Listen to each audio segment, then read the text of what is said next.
बिस्मिल्लाहिर्रहमानिर्रहीम। Pakistani American news channel के साथ न्यूयॉर्क से कैसर मुस्तफ़ा भुट्टा।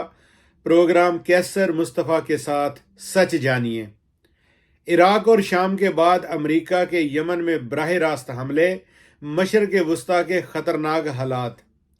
अमेरिका और बरतानिया ने यमन में 13 मकामात पर हौसी जंगजुओं के 36 ठिकानों पर मुश्तरका हमले किए हैं। अमेरिका की जानब से जुमे के रोज़ शाम और इराक में 85 अहदाफ पर हमले किए। अमेरिका की जानब से ये रद्द-ए-अमल अमेरिकी फ़ौजी अड्डे पर मुहलक ड्रोन हमले के जवाब में आया है। बरतानिया के वज़ीर दिफा ग्रांट शिप्स ने कहा कि हालिया हमले कशीदगी में इजाफा नहीं है और बहरा अहमर में बहरी जहाज़ों पर हौसियों के हमले गैर कानूनी और नाकाबिले कबूल हैं। यमन के हौसी बागियों, जिन्हें ईरान की हमायत हासिल है, ने नवंबर में बहरा अहमर में तजारती बहरी जहाज़ों को निशाना बनाना शुरू कर दिया था, जिससे आलमी सप्लाई चेन मुतासर हुई थी। शिपिंग कंपनियों ने बहरा अहमर का इस्तेमाल बंद कर दिया है, जो आम तौर पर आलमी समुद्री तिजारत का तकरीबन 15% होता है, और इसके बजाय जनूबी अफ्रीका के इर्द गिर्द एक तवील रास्ता इस्तेमाल कर रहे हैं। हौसी बागियों का कहना है कि वो फ़लस्तीनियों के साथ इजहार यकजहती के लिए इसराइल से मुंसलिक बहरी जहाज़ों को निशाना बना रहे हैं।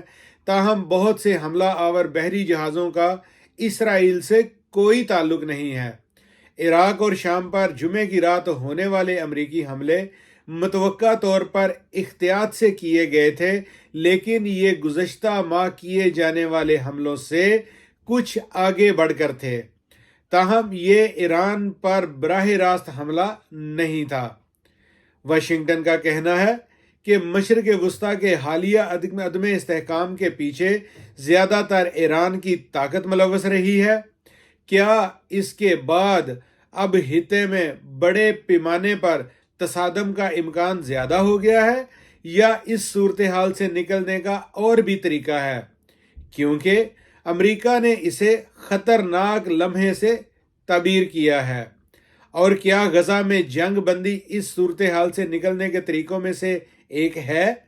सबसे पहले ये देखते हैं कि अमरीकियों ने दर हकीकत किया क्या है। ये हमले वसी पैमाने पर किए गए थे। इराक और शाम में 7 मकामात पर 85 अहदाफ को निशाना बनाया गया था। ये हमले ईरान नवाज मलेशिया और इनके ईरानी हमायतियों कुद्स फोर्सेस, ईरान के ताकतवर पासदारान इनकलाब IRCG की सलाहियतों को कम करने के लिए डिज़ाइन किए गए थे। वाशिंगटन इस जंग में होने वाले अपने नुकसानात का अंदाज़ा खुद करेगा, लेकिन ये हम मुमकिना तौर पर जंगजुओं की हलाकत से ज़्यादा तबई तौर पर इंतशार पैदा करने के बारे में था। कई दिनों तक अपने इरादों को टेलीग्राफ के ज़रिए ज़ाहिर करते रहे।